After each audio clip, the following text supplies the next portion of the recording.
이제는 예습에 대해서 좀 알아보려고 합니다. 예습한다는 건 뭘까라고 얘기를 하면, 자, 유학습에서 가장 중요한 것은 예습 능력입니다. 그러니까 예전에 우리가 여러분들 부모님들 세대에서 공부를 할 때는 그 교사 주도의 수업이 많이 있었기 때문에 복습이 많이 중요했었는데, 지금은 이제 자기 주도학습 세대죠, 여러분들은. 그래서 자기 주도학습의 핵심은 예습이에요. 그러니까 공부를 나로부터 시작한다라고 하는 것은 예습을 강조해야 된다는 뜻이 돼요. 그러니까 나로부터 시작한다는 것은 예습을 통해 내가 무엇을 모르는지를 알아 수업을 들어 그 지식을 보충하고 그리고 복습하는 과정에서 내 지식으로 재정리한다는 뜻이 되는 거죠. 그래서 공부의 시작은 예습이에요. 그 예습이 뭔지 지금 다 알아보려고 합니다.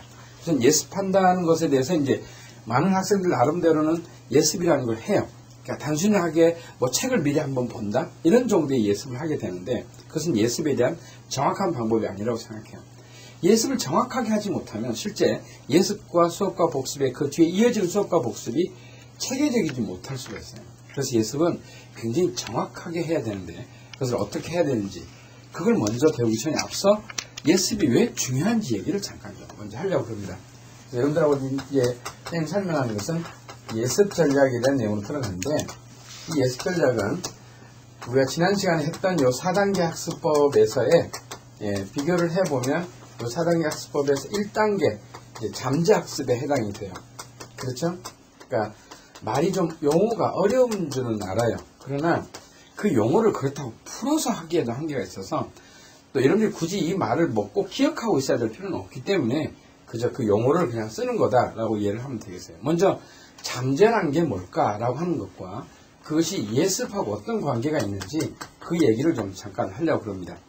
먼저 예습한다라고 하는 것은 그 잠재학습이다라고 표현했는데 잠재란 그러니까 쉽게 말하면 겉으로 드러나지 않는 학습이다. 이렇게 해석하면 되겠네요. 이거는 누가 실험을 한 거냐면 에드워드 털만이라고 하는 사람이 그죠? 이렇게 영어로 쓰면 굉장히 어려워 보이는데 한국말로 해석하면 성은 이씨고 이름은 똘만이라는 뜻이에요. 그러니까 이 똘만씨께서 쥐를 데리고 실험을 한 거예요. 무슨 실험을 했느냐 이 쥐를 데리고 이렇게 미로 상자를 만들어 놓고요. 그리고 이 미로 속에 이 쥐가 어떻게 활동을 하나 하는 것을 본 거예요. 그러니까 쥐란 놈이 여기에서 출발해서 여기 먹이가 있는 곳까지 가는 시간을 이렇게 재보니까 처음보다는 2번, 2번보다는 3번, 3번째보다는 4번 회를 거듭할수록 일정하게 빨라지더래요. 그 이유가 도대체 뭘까? 이 얘기가 중요하다는 거죠. 그 이유가 뭐라고 생각해요? 반복해서. 반복했기 때문에. 자, 우리는 대개는 반복했기 때문이라고 생각해요. 그런데 이게 미로라고 생각을 하면 그럼 반복하면 처음에는 좀 빨리 어쩌다 갈 수도 있는데 그 다음에는 더 느리게도 갈 수 있죠. 미로니까. 그러지 않아요? 그러면 처음에는 빨리도 갔다가 늦게도 갔다가 늦게도 갔다가 빨리 갔다가 늦게 갔다가 하다가 나중에 익숙해져야 빨라지는 거지. 그렇지 않아요? 근데 일정하게 어느 정도 속도를 더 빠르게 할 수 있었다라고 하는 말은 반복은 아닐 것 같아요. 또 이 반복이라는 말 속의 생각은 뭐가 있을까요? 또 여러분들이 이 교과서도 저 쥐가 가는 미로보다 더 훨씬 복잡한 미로죠. 근데 이 미로를 여행을 어떻게 했느냐? 여러분들 그냥 읽었다는 거예요. 읽다 보면 언젠가라 그 내용이 내 머릿속에 들어오리라 이렇게. 근데 이것이 미로라고요. 그냥 단순히 읽는다고 해서 해결되는 문제가 아니라 이 안에는 그 미로라고 하는 어떤 틀을 좀 더 효율적으로 찾을 수 있는 방법이 필요하다는 거예요. 그것을 어떻게 할까? 이제 그 얘기에 대한 부분. 근데 반복은 아니에요. 그럼 반복이 아니라면 이 털만은 뭐라고 얘기를 했을까? 털만이 주장하는 바로는 이 쥐는 출발하기 앞서서 뭐를 했을까? 이 미로가 어떠할 것이다를 예상했다는 거예요. 그러니까 마음의 지도를 그렸다는 거예요. 좀 더 어려운 말로 얘기하면 인지도를 그렸다는 거예요. 그래서 내가 이러할 거다라고 하는 것에 대한 예측되어지는 지식망 속에 길을 가다가 내가 생각하는 거하고 일치되지 않는 것들에 대해서 수정을 하고 조절하고 그러면서 그 길들을 하나씩 익혀갔다는 얘기가 이 털만의 주장이에요. 이 실험에 대한 얘기를 좀 자세히 더 예를 들어줘야 되는데 이 실험에서 의미하는 바가 뭐냐 하는 얘기만 선생님 끌어낸 거니까 간략하게 정리하면 그렇다는 거예요. 그러면 이 쥐란 놈이 빨리 갈 수 있었던 것에 대한 핵심은 마음의 지도를 그렸기 때문이죠. 좀 더 쉽게 이해를 돕기 위해서 우리 집 가는 길을 알려주죠. 우리 집을 가기 위해서는 먼저 차에서 버스에서 내립니다. 내리자마자 회밀리마트가 앞에 있습니다. 그러면 그 회밀리마트를 보고 왼쪽으로 보면 한 100m 정도의 전봇대가 하나 있고 그 전봇대를 보면서 등 돌리면 그러면 그 앞에 골목이 두 개가 있는데 하나가 좀 커요. 그 골목으로 들어오면 집이 쭉 나오는데 거기에 보면 담배 가게가 하나 조그맣게 있어요. 거기를 끼고 돌면 골목이 있는데 거기 가야 이제 사장님이 있는 집이 보이고 거기에 파란색 대문이 우리 집이에요. 자, 여러분들은 지금 내가 우리 집 가는 길에 대한 설명을 할 때 내가 그려보라고 하지 않았지만 마음속에 우리 집의 가상의 지도를 그렸다는 거예요. 그랬죠, 여러분? 그리고 내가 여러분들을 실제 초대를 했어요. 자, 우리 집에서 파티를 하자. 그래서 여러분들을 초대를 했어. 그럼 여러분들 버스 타고 내렸겠지? 그러나서 쫙 돌아보면 전봇대가 있는 줄 알고 봤더니 실제 전봇대가 잘 안 보여. 이게 근데 잘못 내린 거 아니야? 하고 한참 가다 보니까 전봇대 같이 보이긴 한데 전봇대라고 할 수도 없어. 그러고 나서 골목은 두 개가 나란히 있을 줄 알았더니 한쪽에는 골목같이 보이는 하나는 이것이 골목인지 아니면 그냥 집 턴지 것도 구분이 안 돼. 근데 골목같이 생겼으니까 그냥 그로 들어가 봤어. 그럼 들어갔으면 내가 지금 머릿속에 상 담배 가게가 있었는데 그것도 없네. 그러면 이제 가서 이거 잘못된 거 뒤로 갔다 다시 가서 보니까 진짜 저건 담배 가게도 아니야. 말 그대로 그냥 담배만 파는 가게야. 예. 그러고 가서 거기를 이렇게 보니까 아니나 다를까 거기에 골목이 하나 있고 쭉 들어보니까 다 파란색이네, 대문이. 그래서 이거는 뭐냐 하고 가서 이제 집집마다 몇 군데 돌아보니까 문패에 박혀온 애가 있더라 그 말이야. 그래서 그 집으로 들어온 거예요. 자, 이렇게 한번 왔죠, 이제 우리 집을. 그러고 나서 이제 한 번은 그렇게 하고 왔고, 그 다음에 또 우리 집을 내가 초대를 했을 때, 그때 여러분들은 어떨까? 오는 속도가 굉장히 빨라지겠죠. 당연히 전봇대 같지 않은 전봇대가 있을 거라는 생각을 할 것이고, 골목 같지 않은 골목에 내가 어디로 가야 된다는 것도 알 것이며, 담배 가게 안 보이지만 좀 있으면 가서 희한한 골목 가게에 담배 가게가 있다는 걸 알 거고, 그리고 가서 파란색 대문집 쫙 깔려있지만 그 집의 중간집이 우리 집이라는 건 안다는 거지. 이게 속도는 빨라지겠지. 세 번째 오라면 더 빨라지겠죠. 물론 이제 걸음걸이의 한계 때문에 그 어느 일정한 시점부터는 이제 그 빨라지는 한계가 있겠지만, 그 길을 찾는 것에 대한 익숙함은 있을 거다 그 말이에요. 여러분, 예습한다는 것은 뭘까? 예습한다는 것은 마찬가지로 내가 그 예습, 즉 학교에서 수업을 듣기 전 내가 먼저 이 교과서에 관련된 내용에 내 마음의 지도를 그려가는 것이다. 그래서 정작 수업을 들을 때 선생님에게 설명을 들으면서 그 듣는 내용에 대한 내용을 내 머릿속에 예상된 지식에다가 채워넣는 거예요. 그리고 다시 복습하는 과정에서 그 길을 또 다시 가게 될 때는 익숙해지고 하는 것과 아마 거의 비슷할 거라고 생각해요. 그럼 만약 그런 마음의 지도를 그리지 않았을 때는 어떤 일이 생길까 우리 가상해 볼까요? 만약 여러분 우리 집으로 오는데 내가 우리 집에 오는 길을 그렇게 아까 어디 24시 편의점 앞에서 내렸어. 그다음에 옆으로 가서 이렇게 설명하지 않고 그냥 내가 주소만 문자로 찍어줬어요. 그럼 여러분들은 이제 자동차 운전을 한다고 했을 때 자동차를 몰고 그 다음에 여러분들이 이제 주소 찍어서 오겠죠, 이렇게. 그죠? 쉽게 찾아올 수 있을 것 같아요. 왜냐면 내비 따라서 오면 되니까. 그리고 왔어, 이제. 그리고 나서 이제 다음에 또 초대했을 때.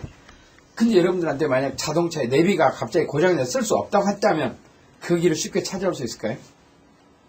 쉽지 않다는 거예요. 만약 여러분들이 아빠랑 어디 길을 가는데 아빠는 그 친구분한테 전화를 계속 하면서 그 길을 물으면서 가고 있고 나는 조수석에서 그냥 앉아서 갔어요. 아빠는 그 길을 찾아서 갈 수 있을지 모르지만 조수석에 앉아있던 여러분들은 그 길을 쉽게 찾아가지 못한다는 거죠. 무슨 얘기예요? 결론을 바꿔서 얘기하면. 내가 어떤 학습을 하는 데서 가장 중요한 처음은 내가 그 길이 어떠할 것이다의 예상이 중요하다는 거예요. 예습은 어쩌면 여러분들의 머릿속에 그 관련된 지도를 그리는 것과 같은 것이다. 그 지도를 그리느냐 그리지 않느냐는 굉장히 중요할 수 있을 거라고 생각해요. 무슨 말인지 이해가죠? 자, 그렇다면 이 교과서도 여러분들이 지금 이 쥐가 갔던 미로보다는 훨씬 더 복잡한 미로라고 생각해요. 근데 우리는 이 미로에 대한 여행을 할 때 단 한 번도 사회란 뭘까? 역사란 뭐지? 과학이란 뭘까? 국어란 도대체 뭘까? 단 한 번도 예상해 본 적이 없다고요? 없어요, 여러분.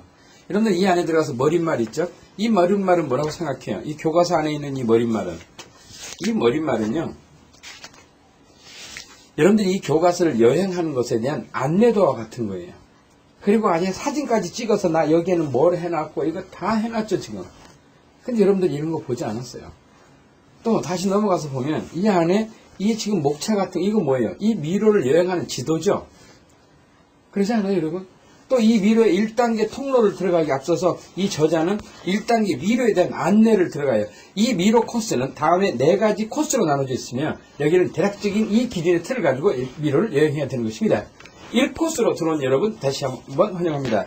우선 여기서 가장 중요한 포인트는 다음과 같으면 여기는 다음과 같이 3코스로 다시 세분화되어집니다. 이렇게 다 안내를 해놓은 거예요. 근데 여러분들은 그런 걸 보지 않았어요. 그럼 정확히 말하면 뭐만 또 못한, 내가 말을 하기는 좀 그렇지만 만 또 못한, 어쩜 우리는 그런 공부를 했다고 해도 과언이 아닌 거예요. 여러분, 예습을 하지 않는다는 것은 내가 그 수업을 들을 수 있는 준비가 되어 있지 않다는 거예요. 여러분, 수업한다는 걸 우리가 쉽게 비유하면 뭐라고 할까요? 수업한다는 것은 책을 던져주는 행위와 같아요. 그죠? 그럼 책을 받는 것이 아니라 수업을 듣는다지. 근데 책을 던져줬어요. 근데 여러분들이 머릿속에 처리할 수 있는 양은 9개밖에 안 돼요. 꽂을 수 있는 공간 9개밖에 안 된다고. 근데 던져주는 책은 수천 권의 책을 1시간마다 던져줄 거라고요. 그럼 그 내용을 받아서 즉시 꽂을 수 있다면, 즉 예습을 해서 그 틀을 잡아온 아이는 선생님 얘기를 듣자마자 즉시 꽂겠지. 근데 그 예습을 안 해온 놈은 꽂을 데가 없지요. 그럼 뭐 해야 되겠어? 갖다 한쪽에다 쌓는 거예요. 그러지 않니? 그것도 2교시 와서 또 던져주면, 오늘은 양이 많군요. 또 3교시, 오늘은 양이 많군요. 그거 쌓아요. 그거 집에 올 때 그 보따리 들고 온다니까. 그럼 와서 즉시 꽂아야 될 거 아이가? 그게 복습 아니에요, 여러분? 근데 여러분들 즉시 꽂지 않아요. 그냥 갖다 창고에다 집어 던져놓고 또 학원이라는 데를 가서 또 가서 1교시부터 또 던져줘요. 오늘은 양이 많군요. 그럼 또 받고 앉았어요. 그리고 집에 가서 또 창고에다 꽂아놓고 이런들이 하는 숙제가 뭔지 알아요? 내가 그 내용을 정리한 다음에 뭐가 중요한지를 알아서 하는 정리가 아니라 선생님이 그것은 던져준 건 던져준 거고, 그리고 가서 한쪽에서 쌓는 건 쌓아놓은 거고, 그리고 나서 여러분들이 하는 것은 선생님이 그 중에서 몇 권의 책을 뽑아 요거는 꼭 봐라라고 하는 어떤 부분만 여러분들이 말 그대로 익숙화하는 작업을 하는 거에 지나지 않다. 그 말이에요. 그러니까 여러분, 예습을 하지 않는다는 것은 수업 시간에 선생님이 던져주는 책을 받아 꽂을 수 있는 준비의 틀을 잡지 않는다는 것이에요. 받아들여서 그것을 처리할 수 있는 마음의 지도를 그리지 않는다는 것이므로 예습을 하지 않는다는 말 그대로 공부를 안 한다와 같은 것일 수 있다. 그 말입니다. 그래서 지금부터 예습을 어떻게 하면 좋을지, 그 쥐가 그렸던 마음의 지도, 우리는 그 학습하는 과정에서 그 마음의 지도를 어떻게 그려야 되는지를 지금부터 3개의 영역으로 나누어서 선생님이 설명을 하려고 그래요. 그래서 먼저 여기까지만 설명을 하고, 자, 첫 번째, 우리는 교과서를 구조 과목. 두 번째는 무슨 과목으로 나눠진다고 그랬어요? 무슨 과목? 의도 과목으로 나눠지고, 세 번째로는 적용 과목으로 구분이 된다 그랬어요. 이 각각의 그 과목의 특성에 맞춰서 우리는 예습했다의 기준이 무엇이며 그 예습의 구체적인 절차가 무엇인지를 다음 시간부터 좀 자세히 알아보도록 하겠습니다. 먼저 예습이 왜 중요한지, 예습에서의 톨만이라고 하는 사람이 했던 잠작습과 예습 무슨 관계가 있는지를 이해해 여러분들이 예습을 하지 않으면 안 되겠다라고 하는 어떤 목적의식을 꼭 갖기를 바랍니다. 자, 이번 시간은 여기서 마치도록 하겠습니다.